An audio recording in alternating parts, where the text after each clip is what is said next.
بتوقف يوتيوب لانك تزوجت. ليه علاقتك مع سبوكي خفت؟ وش اسم زوجتك؟ وهل راح تصور مقطع معاها؟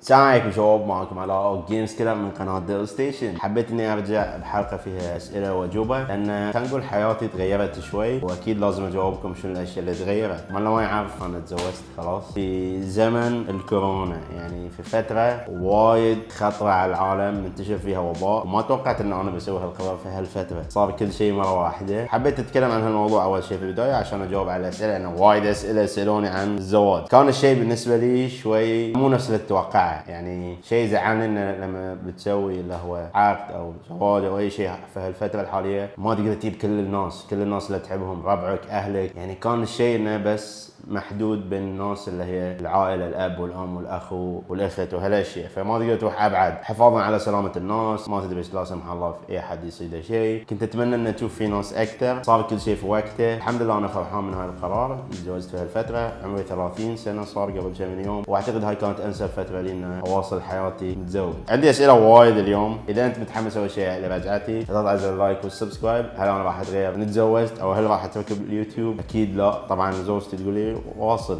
وابي تشوفك ترفع فيديوهات اكثر. ان شاء الله هاي الشيء اللي بيصير. قعدت اخذ نظره على الاسئله اللي وصلتني في انستغرام. اذا ما تتابعني تقدر تتابعني. وايد اسئله عن الزواج. اول سؤال، هل زوجتك جيمر؟ بما ان انا جيمر. زوجتي لا، مو جيمر، ما لها في الجيمنج ابدا، بس ان شاء الله بيكون لها في الجيمنج اكثر. علاء في 2020 رجل اعمال ولا جيمر؟ والله انا ودي اكون جيمر، بس للاسف ان الجيمنج خلاص عرفت قصته، انه قاعد تلعب نفس الشيء، بس لانه في ادمان في مخك ما تقدر توقفه، فتواصل تلعب. يعني تخيل انت تلعب فورتنايت كل يوم نفس الجيم بس قصه مختلفه، تتفايت، تموت من البدايه وهالاشياء وكذي. يعني فصارت الالعاب تكرار وايد، خاصه المالتي بلاير. يعني انت بس قاعد تضيع وقت، تستانس في هالوقت، بس في نفس الوقت قاعد تكرر الشيء، بس انت مخك ما يلاحظ هاي الشيء. فقلت اوكي، انا ليش ما اسوي اشياء مختلفه يوميا وجديده بالنسبه لي عشان اغير فيها نمط حياتي. وهلا قاعد اسوي مع الاشغال، فمركز وايد على الشغل، لان ابي اسوي وايد اشياء حقي وحق الناس من ناحيه البزنس. هل ناوي ترجع تسوي بثوث العاب؟ والله ودي وابي اسوي، بس ما عندي وقت العب. صرت بس العب ساعتين 3 ساعات، هاي قبل وعقب الزواج، مو بسبب الزواج انه ما قاعد العب وايد. ما اعتقد عندي وقت مناسب ان اقدم شيء في بثوث الالعاب. عشان تقدم محتوى في بثوث الالعاب يعني لازم يكون عندك هدف ولك فائده حق الناس. سبيل المثال لاعب محترف او لاعب ترفيهي او شخص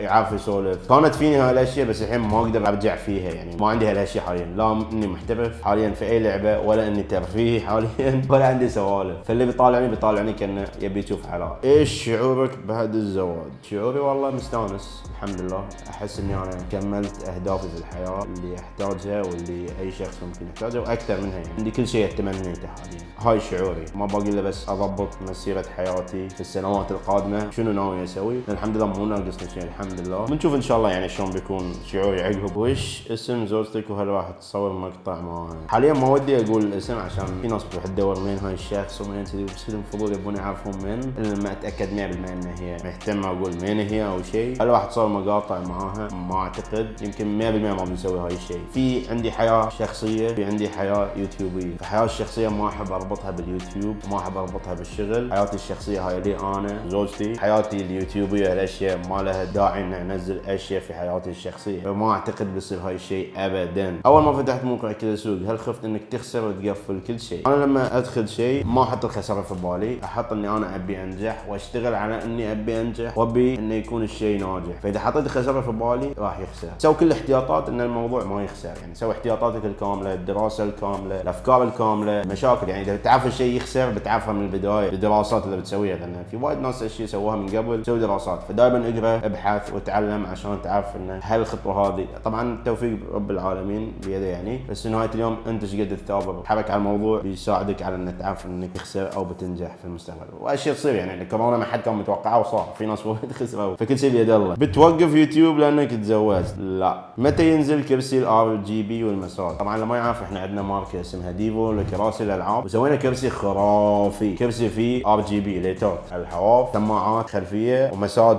كامل للجسم. فهاي الكرسي يمكن اعلى كرسي سويناه حاليا، وبينزل ان شاء الله هاي الاسبوع بينزل فيه الفيديو. شوف الموقع بتعرف عنه معلومات اكثر، بحطكم الرابط في الوصف. شلون حياتك قبل وبعد الزواج؟ ما تغيرت حاليا، بس انه الحين لازم تحط وقت حق شخص معاك في الحياه. قاعد احاول اسوي ميزانيه حق كل هالاشياء. انا صراحه قبل اتزوج قلت له ترى انا اشتغل يوتيوب، يمكن ستريمينج، العب، فعندي اشياء وايد ماخذه وقتي، فلازم نعرف انه شلون اعدل وقتي كامل عشان اضبط كل شيء. فان شاء الله يعني مع الايام بيتضبط الوقت. تفضل المكلارين ولا الكورفت؟ طبعا انا اللي ما يعرف كان عندي سياره اسمها كورفت سي 7 2015، والحين توني ماخذ مكلارين 570 اس. الفرق بينهم فرق خيالي، لدرجه ان انا يوم مشيت المكلارين يوم باخذها قلت شنو انا كنت ماخذ قبل، شو السياره اللي كنت ماخذها؟ فرق مينون. فاكيد افضل المكلارين، شكل، سرعه، ثبات، تحكم، كل شيء مختلف 100% عن السياره. عندنا سؤال يقول لك ليه علاقتك مع سبوكي خفت؟ ليه انت وسبوكي ترجعوا محتواكم ايام 2017؟ طبعا علاقتي مع سبوكي خفت لانه كان معانا كل يوم في المكتب موجود، يعني كان ساكن في الفيلا اللي كنا ماخذينها، بعدين انتقل، قبل ما نشوف بعض يوميا، ما نصير مقاطع، فهاي الاسباب. يعني ودك ترجع محتوى 2017، ودي اسوي وايد اشياء، بس يعني سبوكي طلع معي في كم فيديو من اللي رجعت فيهم، فان شاء الله بنشوف شنو يصير معاه. ليش صرت ما تنزل فورتنايت؟ انا العب فورتنايت يوميا، مو بقادر انساه، مستواي حلو، بس خبرت اني ما اسوي بعد فيديوهات فورتنايت في القناه، فلهاي السبب ما انزل. هل بتواصل يوتيوب بعد 10 سنوات؟ والله سؤالك صعب، لان اعتقد انا هاي الفتره بصير لي 10 سنوات في اليوتيوب، او تقريبا 10 سنوات في اليوتيوب. فهل بواصل؟ انا ما توقعت ان الى اليوم بواصل، اذا بكون موجود لعقب 10 سنوات 40 سنه بيكون. طبعا هاي السؤال من زوجتي، شنو شعورك وانت متزوج احسن زوجه في العالم؟ اكيد مستانس، اكيد. الفيديو كله عن النت. لو احد المتابعين فكر يفتح معك مشروع بتقبل؟ اي نعم بقبل، بشرط انه يراويني شلون المشروع مو بمضيعه وقت، في فايده، وهو الشخص شغوف ووده انه يسوي شيء خيالي. ما عندي مانع اكون معاه جزء في هاي المشروع، يراويني الدراسه، يراويني تعب عليه وفهم كل شيء، مو بس اي واحد يسوي خرابيط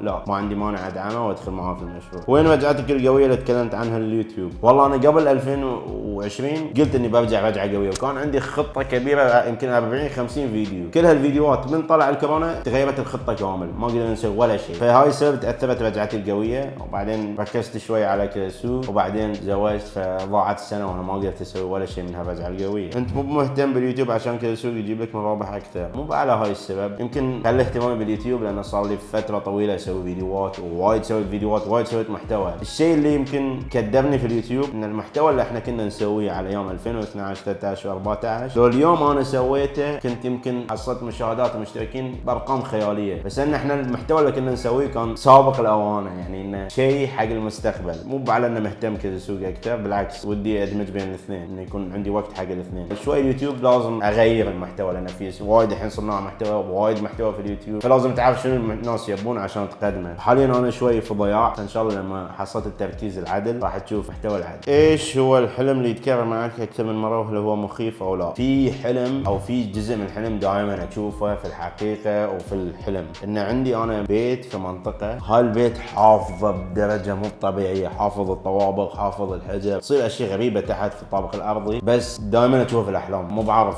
قصته البيت، حتى لدرجه ان اشك انه حقيقي وان علي ادفع اجار ولازم ادفعه ومو بعرف من ادفعه. فلهالدرجه الحلم عندي واحد غريب بشكل مو طبيعي. عندك بيت خاص ما له علاقه في الشغل؟ طبعا عندي بيت اهلي، وعندي شقه ملك، وعندي شقه ثانيه، بيت خاص فين لحد الحين، بيت كامل لحد الحين، ان شاء الله في المستقبل باخذ بيت. ايش الشيء اللي لازم تستثمر فيه مالك هذه الفتره؟ وشكرا. اخر الايام قاعد اشوف موضوع الذهب والفضه، السبائك الذهبيه والسبائك الفضيه، احس انه هو استثمار زين في هاي الفتره، بس اذا عندك فلوس تقدر تستغني عنها فتره معينه، مو محتاجها حاليا. الذهب في شهر 3 اعتقد كان نازل وارتفع مبلغ حلو، فاعتقد الذهب اضمن شيء ممكن تستثمر فيه حاليا، والفضه بعد يعتمد، بس الذهب ضمان اكثر، بس بعد لازم تعرف الموضوع وتقرا عنه وايد قبل تسوي اي خطوه. سمعت عن مشكلتكم مع الجاتو، وش الحل اللي وصلتوا له متوفر في موقعكم؟ طبعا ما يعرف ان احنا في موقعنا في كذا سوق دائما نحاول نوفر منتجات باسعار قاربه لامازون، وللجاتو كان واحده منهم. الموزعين هنا في الشرق الاوسط كانوا يبون يرفعون الاسعار، يعني مثلا اذا انا اشتري جهاز ب 600 ريال وابيعه مثلا ب 700 ريال، قالوا لي لا الحين انت لازم تشتري الجهاز ب 700 ريال وتبيعه ب 800 حق كل الاجهزه مال الجاتو، رفعوا الاسعار. فانا رفضت، قلت لهم ما ابي هاي الشيء، مستحيل ارفع الاسعار عن امازون على الناس، يعني تخيل وضعي انا اقول للناس ترى رفعت الاسعار، مستحيل ارفع ولا سعر، يا انه تنزلون الاسعار نفس ما كانت، يا انسوا اني اشتري اي شيء من الجاتو مره ثانيه. فقاعد ادافع عنكم